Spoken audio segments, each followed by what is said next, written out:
Buenos días, soy Vanessa Vallejo y ustedes escuchan el podcast del Pan Am Post. A nuestros lectores, bienvenidos como siempre, y a quienes nos escuchan a través de YouTube, les recuerdo que nos pueden oír sin retraso si se suscriben en nuestro sitio web. Después de la victoria de Jair Bolsonaro en Brasil, cada vez se habla más de la posibilidad de una intervención militar en Venezuela, tal vez liderada por Estados Unidos y apoyada por Brasil y por Colombia y por supuesto por los militares venezolanos que se quieran alzar, o al revés, liderada por militares venezolanos y por aquellos venezolanos que estén dispuestos a dar una lucha armada y apoyada por Estados Unidos y por Brasil, y creería uno que por Colombia, porque bueno, si hay algún país que ha tenido que sufrir las consecuencias y los desastres de lo que está ocurriendo en Venezuela, pues es Colombia. Pero bueno, el caso es que parece que con la victoria de Jair Bolsonaro, Estados Unidos ha conseguido un aliado que sí está dispuesto a actuar de alguna forma para acabar con el desastre que está sucediendo en Venezuela. Nuestro invitado de hoy nos habla de eso.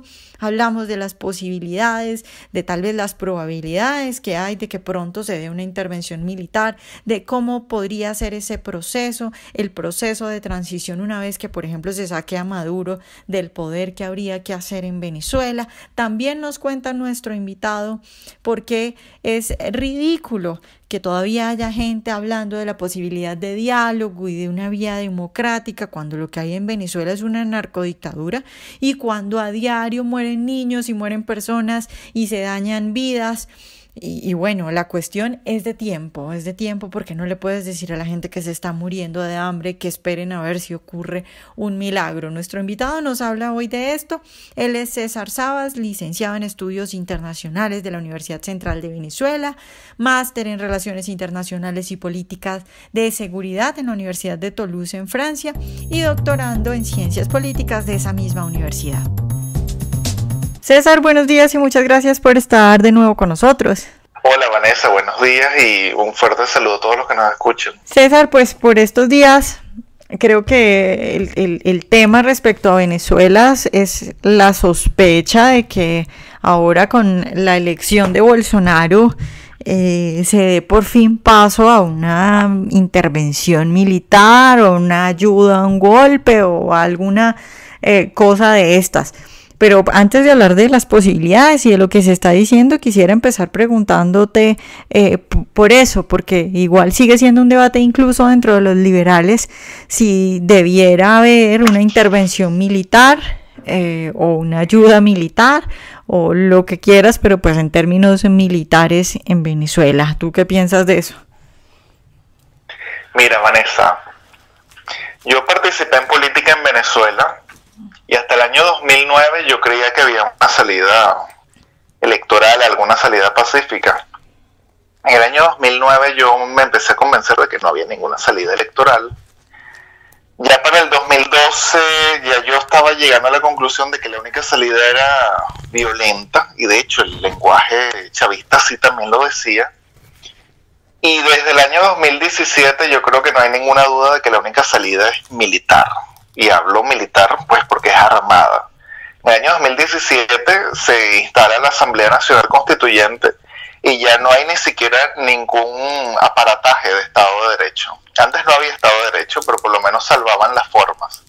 Desde el año 2017 que instalan una Asamblea Nacional con poderes supraconstitucionales, como así ellos mismos lo dicen, en la cual Diosdado Cabello es superpoderoso, un hombre que es narcotraficante, y Maduro también, pues no hay ningún tipo de salida pacífica.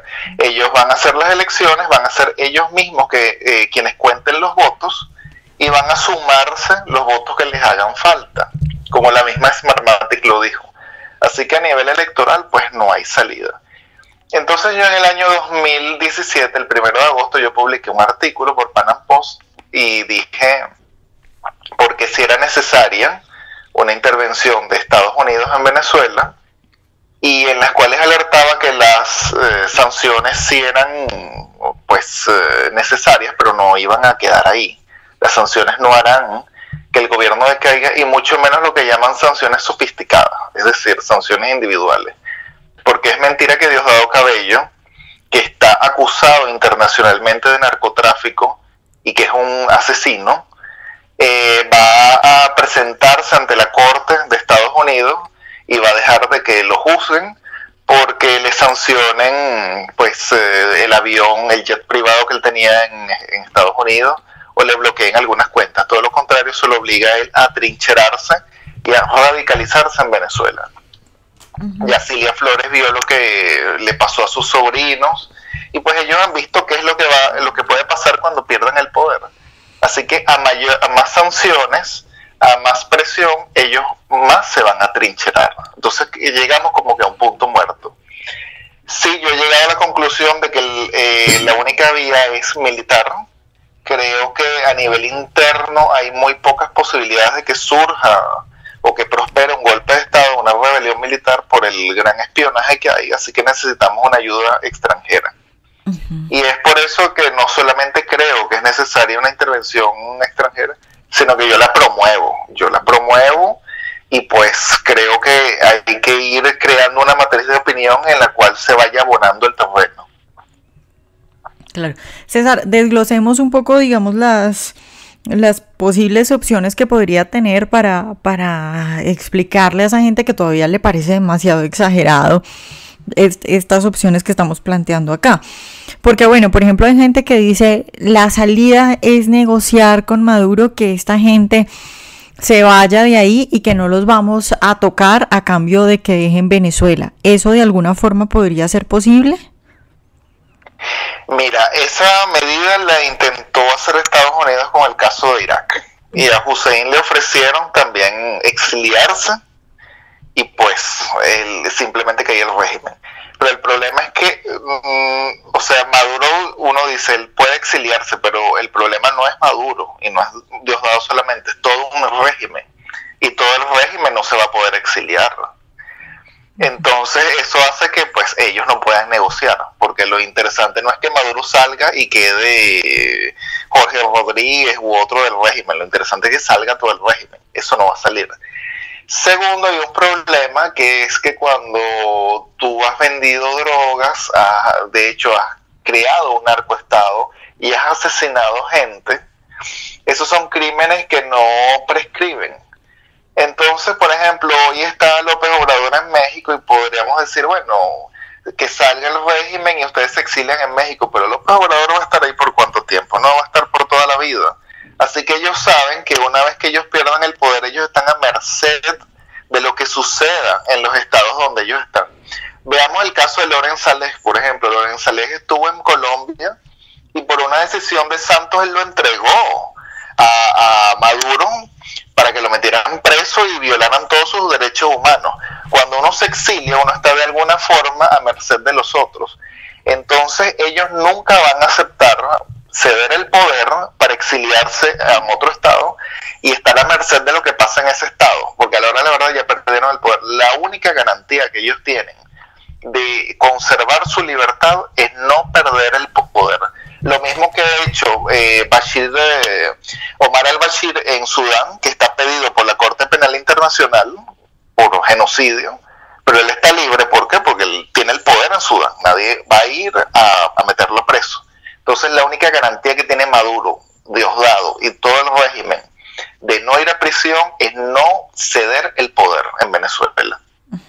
También hay una especie, supongo yo, ¿no? De ambición y de seguir ganando todo lo que están ganando, porque mira, sucede acá en Colombia, por ejemplo, que aquellos guerrilleros que sospechan que los van a coger, porque ya han cogido algunos de la cúpula a pesar del acuerdo, porque Estados Unidos tiene pruebas de que siguen con el narcotráfico y eso, esos guerrilleros se van para Cuba. Se me ocurre a mí que si Maduro quisiera se pudiera ir para Cuba, ¿no? Pero creo que parece que les gusta estar ahí, que quieren mantener el poder y el dinero, ¿no?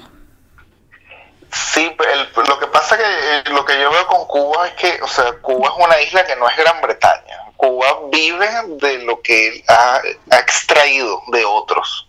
Extrajo de la Unión Soviética y hoy en día extrae de Venezuela. Así que el régimen venezolano, yo creo que vendrían serios problemas para la estabilidad cubana. Claro. Entonces, por supuesto que hay algo de que ellos quieren, o sea, Venezuela es un país muy rico, y ellos quieren mantener el negocio, pero también exiliarse en Cuba, ¿por cuánto tiempo va a ser estable el régimen cubano sin la colonia tan rica que hoy en día es Venezuela? Entonces por eso es que no lo veo viable, porque ambos se alimentan. Cuba ya intervino Venezuela, es que Venezuela está intervenida es que por potencias extranjeras. Cuba aporta el sistema de seguridad y el espionaje a Venezuela, mientras Venezuela la mantiene económicamente. En el momento en que falle alguno de esos elementos, van a desestabilizarse ambos. Claro. César, bueno, ya a mí me convenciste, pero vamos entonces a la solución, que tiene que pasar por algo militar. Eso yo también lo creo hace mucho tiempo. Ahora, hay diferentes formas de hacer una intervención, de dar un golpe. Una cosa sería, por ejemplo, que Estados Unidos se quedara ahí durante un tiempo y se hicieran cargos. Otra cosa sería que apoyaran. Otra cosa sería una intervención con varios países y de pronto liderada por militares en Venezuela. ¿Tú cómo imaginas que sería esa forma militar y violenta para sacar al tirano? Bueno, en Venezuela hay militares, yo no sé cuántos, pero sí sé que hay, que han querido dar un golpe y me imagino que todavía hay algunos que quieren darlo, pero ha sido imposible, es imposible organizarse a lo interno. Y hay otros que están en el exterior, militantes y no militares, digamos, simpatizantes, gente que se ha entrenado, que quisiera entrar y tomar el poder. Yo como lo veo es, digamos, creo que primero se va a agravar la crisis humanitaria en Venezuela, porque lo que hemos visto, las grandes migraciones hacia Colombia, Ecuador, Perú, ha sido solamente la introducción de lo que puede venir si la crisis se agrava, que creo que se va a agravar, porque el gobierno no parece que quiera mejorar las condiciones de vida en Venezuela. Entonces, cuando eso se agrave, el continente va a tener que tomar una decisión. No van a poder de verdad cerrar las puertas a 3 millones de venezolanos que van a huir, o inclusive hasta podrían ser más. La única solución va a ser la intervención. Yo creo que ahora con Brasil en manos de Bolsonaro, tenemos a Trump en Estados Unidos, habrá que esperar a ver qué pasa en las elecciones de medio término en la semana que viene. Yo espero que ganen las fuerzas que tienen una postura más frontal en contra de las tiranías, no solamente en Venezuela, sino a nivel mundial. Eso le daría pie a Trump para tener una postura fuerte en contra de Venezuela. Y por supuesto que tenemos Colombia, que a pesar de que pues han habido declaraciones un poco tibias de la Cancillería colombiana, no olvidemos que los estados se mueven en base a su interés nacional. Y yo no sé hasta qué punto a Colombia le interese más estar bien con algunos académicos progresistas que defender su interés nacional, que es, bueno, impedir que Colombia no va a poder hacerse cargo de 3, 4 millones de venezolanos más. Entonces van a necesitar soluciones más radicales. Hay algo muy importante que yo quiero dejar claro. Muchas veces se toma en cuenta el ejemplo de la invasión a Irak. Y sí, fue un caso problemático. Pero yo creo que una invasión a Venezuela sería más bien el ejemplo que hubo con Japón o con Alemania. Porque Estados Unidos también intervino en Japón y en Alemania y también impuso un modelo. Y allá sí fue exitoso. Porque son sociedades más homogéneas y más pacificadas. En Irak hay un problema sectario y étnico, que lo ha habido por siempre y lo hay hoy en día. En Venezuela no tenemos ese problema sectario. En Venezuela, cuando caiga el gobierno, no nos vamos a dividir en chiitas y sunitas y no vamos a estar poniendo bombas en las distintas urbanizaciones. En Venezuela, antes del chavismo, pues habían incluso 2 partidos. Y bueno, ganaba un partido y el otro reconocía y más nada. Nuestro problema viene desde la intervención del castrocomunismo, el castrochavismo. Entonces yo creo que va a ser un problema mucho más fácil. Yo creo que una vez que haya, digamos, alguna disposición de intervenir, una postura más fuerte, van a haber militares venezolanos que van a alzarse, vamos a ver muchos en el extranjero que nos vamos a aglutinar para acompañar esa intervención y ser los que en un futuro tomemos el poder. Y creo que muchos dentro del chavismo no van a combatir, porque han sido muy valientes para combatir a jóvenes desarmados, porque eso es lo que se ha visto, jóvenes desarmados, muy valientes pero desarmados, pero no van a ser valientes para combatir ni contra el ejército de Estados Unidos, ni el de Brasil, ni de Colombia, ni de ningún ejército, porque ya se ha visto. Entonces creo que la intervención será mucho más tranquila y mucho más económica que lo que se pinta. Venezuela no es Irak, y mucho menos Irán. Claro, César, pero digamos ahí están, por ejemplo, los colectivos, están todos estos grupos de matones, toda la gente, tú lo decías ahora, no solo, digamos, la cúpula, Maduro, Diosdado y los que conocemos desde acá, desde afuera, sino todos los que están ahí detrás. Y no sería, a ver, tú me dices qué piensas, pero a mí se me hace que no sería tan fácil como sacamos a estos 10 y que están arriba y ya, porque entonces luego todos estos delincuentes que se dedican a matar y que esa es su profesión y que no quieren ver expropiado su negocio, ¿no crees que ahí tiene que haber por lo menos un periodo, digamos, yo no sé si eso se pueda llamar dictadura, creo que no, yo no lo llamaría así, pero sí de mano dura y de ese periodo en el que se limpia y se mete a toda esa gente a la cárcel y se ponen militares en las calles, porque pues ¿cómo haces tú para limpiar de todos esos delincuentes? Ese proceso creo que sería importante pensarlo cómo podría ser, ¿no? Pues es que evidentemente no viene el modelo suizo para Venezuela, inmediatamente la caída del chavismo. Yo quiero Suiza, pero para Suiza necesitamos primero suizos. Tienes toda la razón. Creo que el tema de los colectivos va a ser un problema más interno de nosotros. Esta gente que pues tiene armas, pero no tiene ninguna preparación militar, y pues poco a poco, a medida de que nosotros en una Venezuela post-chavista reconstruyamos las fuerzas de seguridad, ellos van a ir siendo desplazados y pues sacados de circulación. Más problemas sí yo veo, y pues por información que tengo, con la presencia del ELN en el sur del país, en lo que llamamos el campo minero, que son guerrilleros que pues tienen una muy buena preparación militar y que sí están armados, y que por eso necesitaremos la presencia y la ayuda internacional.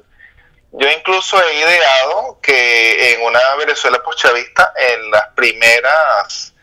las primeras medidas puede ser contratar los servicios de empresas de seguridad privada que ya operan en el Medio Oriente, como Blackwaters, por ejemplo, que nos ayuden a tomar, digamos, las instalaciones en el campo minero, en zonas, digamos, estratégicas de Venezuela, en la medida en que vamos depurando las Fuerzas Armadas, vamos depurando las policías. Por ejemplo, la Policía Nacional, que es un cuerpo petrolero que construyó el gobierno en base, en su gran mayoría, a gente que tenía antecedentes penales, y fue construido específicamente con gente que tenía antecedentes penales. ¿Eso quién lo hizo, Chávez? Eso lo hizo Chávez, exactamente. Y es por eso que hemos visto las imágenes de brutalidad en la represión hacia los estudiantes, porque hay gente que disfruta destruirle la vida a otro. Y para prueba, bueno, incluso han detenido a policías nacionales, el mismo gobierno, a policías nacionales que participaron en operaciones de extorsión y secuestro. Bueno, eso es una policía que prácticamente en sus 99%, y cuidado si no en el 100%, que tiene que ir para afuera. Habrá que crear una nueva policía. Entonces es un proceso muy largo que viene, pero bueno, afortunadamente hoy en día existen los medios para reconstruir un país. No creo que Venezuela sería el único país que va a ser reconstruido. Lo que sí estoy claro es que, bueno, Venezuela está ahí en América Latina, no es una isla, y el problema lo afecta a todo el continente, y a medida, es como un cáncer, que si no lo atacas a tiempo, pues el cáncer se va haciendo más grande hasta que haga metástasis. Es mejor extirpar el cáncer antes de que sea demasiado grande. Es mejor atacar el problema de Venezuela con soluciones radicales lo más pronto posible. Porque si no se atacan con soluciones radicales, es como atacar un cáncer con vitamina C. Eso pues lamentablemente no va a prosperar. Bueno, César, ¿tú crees que cómo está el clima para hacer eso ahora que gana Bolsonaro? Porque Hasta donde yo tengo entendido, o pues la impresión que me ha dado a mí, porque uno al final no sabe de todas las noticias que salen, es que Estados Unidos estaba consultando para encontrar algún país aliado que estuviera dispuesto a apoyar una intervención y parecía que hasta ahora no había conseguido a quién. Y bueno, evidentemente Bolsonaro parece sí tener intenciones, aunque mandó un mensaje muy extraño esta semana diciendo que él no quería ninguna intervención militar en Venezuela, pero por su discurso uno diría que eso más bien es un mensaje hacia afuera, pero que sí estaría dispuesto. ¿Tú cómo ves entonces ahora ya hablando de lo que tú crees respecto a los hechos, qué tan avanzado puede estar eso? Bueno, su hijo Eduardo Bolsonaro en estos días en una entrevista tuvo una postura bastante más fuerte al respecto. Hay que entender que también una cosa es lo que se dice ante los medios y otra cosa es lo que se comenta a puerta cerrada. Y muy específicamente lo que se dice antes de tomar el poder y otra cosa es lo que se dice después de tomar el poder. Yo también, si yo fuera Bolsonaro, en estos momentos tendría una postura un poco más, un poco más neutra o no tan fuerte, en que no me comprometa tanto, hasta tanto tomar el poder, ahí sí. Creo que también la prensa ha buscado empastelar un poco lo que está pasando. Realmente no tengo conocimiento de qué fue lo que dijo la Cancillería colombiana a Bolsonaro. Creo que eso solamente lo sabe realmente tanto la Cancillería como Bolsonaro. Pero por lo que a mí respecta, Bolsonaro, y ya lo he hecho saber, no pareciera que se escandalicen con la idea de una intervención en Venezuela. De hecho, su vicepresidente, Hamilton Mourão, repitió en varias oportunidades que la próxima fuerza de paz de Brasil será en Venezuela. Y de hecho, quien será el ministro de Defensa de Brasil fue ni más ni menos que el general brasileño que comandó la fuerza de paz de Brasil en Haití. Entonces ya por ahí pareciera que hay, digamos, una tendencia. Otra cosa que pudiera pasar es que se nombre un gobierno de transición en el exilio y que haya ciertos países que reconozcan ese gobierno de transición. ¿Y por qué digo que sería importante? Porque si hablamos de la legalidad, hay dos formas legales para intervenir a un país. Una, que lo apruebe el Consejo de Seguridad, que eso en el caso de Venezuela no creo que pase por el veto que tendría China y Rusia. Pero si el gobierno del país solicita a otro estado intervención, eso no pasa por el Consejo de Seguridad, la intervención se hace automática y sería legal. Entonces, si por ejemplo hay un gobierno de transición en el exilio reconocido, vamos a suponer, por Brasil y por Estados Unidos, y este gobierno, donde esté, solicita ayuda extranjera, pues Estados Unidos y Brasil dirían, bueno, es que este es el gobierno que reconozco, ellos me están solicitando ayuda. Entonces, una intervención yo sí la veo factible. Creo que la crisis en Venezuela se va a agravar y eso va a obligar a los vecinos a tomar medidas, no solamente por las razones humanitarias, sino porque Venezuela se ha convertido en el epicentro del caos en América Latina, tanto de narcotráfico como de refugio de terroristas. Es un país que hasta le ha dado pasaporte a terroristas de Hezbollah. Es un peligro tener un gobierno como el castrochavismo en Venezuela. Y lo único que falta es pues convencer a la opinión pública, porque nuestros países son países democráticos, muy vinculados a la opinión pública, y es por eso que yo estoy tratando de promover una nueva visión de lo que sería la solución en Venezuela, porque lamentablemente yo no veo otro tipo de solución. El gobierno cerró por completo cualquier otro camino. César, ya para terminar te quiero preguntar, en estos días estaba en la radio y discutía con un señor que me decía, mira, es que yo soy un demócrata y por eso yo no apoyo un golpe militar en Venezuela. Y yo lo que pensaba era, bueno, me lo pensaba muchas cosas, pero lo primero que se me venía a la cabeza es qué cara dura esta gente, como le dice a aquellos que están muriendo de hambre, no, mira, espérate, porque es que hay que hacerlo, no sé de qué forma, pero de alguna forma que no sea militar, porque eso es muy violento. ¿Tú qué le dices a esas personas que, bueno, yo entiendo que tal vez mucha gente no comprende la situación en Venezuela, pero pues qué le dices a esas personas que dicen, no, pues hay que esperar a ver no sé cuál sea la solución, pero intervención militar no? Bueno, es como el que tiene cáncer y se va a operar y someter a quimioterapia y yo le digan, pues no te operes, vamos a esperar a ver si sucede un milagro. O sea, no, yo no puedo, yo tengo que tener un mínimo de empatía y evidentemente en Venezuela la gente está muriendo. Y cuando a mí me dicen, no, porque es que yo soy demócrata, pero es que, ¿dónde? En un país donde no hay democracia. O sea, en Colombia hay democracia, en Argentina hay democracia, en Chile hay democracia. Ahí puede haber un cambio electoral perfectamente, pero es que en Venezuela no hay democracia. Quien hable así o es el colmo de la ignorancia o es sencillamente alguien que trata, pues como no le puede lavar la cara al régimen, trata de sabotearlo. Porque no veo ninguna otra alternativa. Y ya está claro, y sobre todo desde el año 2017 que se instauró la Asamblea Nacional Constituyente de forma inconstitucional e ilegal, desde ese momento todas las vías institucionales fueron cerradas.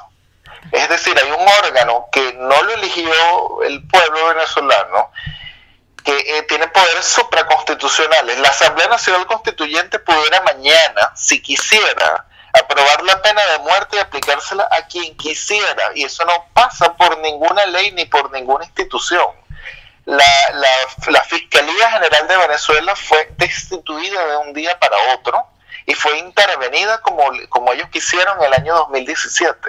Entonces, ¿cuál salida democrática si ellos ya la cerraron por completo? No hay. Entonces, pues aquí es donde yo digo, la vida humana es mucho más importante que los dogmas, y sobre todo que los dogmas políticos. Y lo que yo llegué a la conclusión es que mucha gente se ampara en dogmas políticos para tratar de salvar una situación que en realidad es insalvable. Es decir, muchas veces desconfío de la buena fe de la gente que dice ese tipo de cosas. Bueno, César, pues muchas gracias por estar hoy con nosotros. Muchas gracias a ti por la oportunidad, Vanessa, y pues hasta la próxima. Ojalá hayan disfrutado nuestra entrevista de hoy. Recuerden seguirnos en nuestro canal de YouTube y en nuestras redes sociales y nos vemos en un próximo Pan Am Podcast.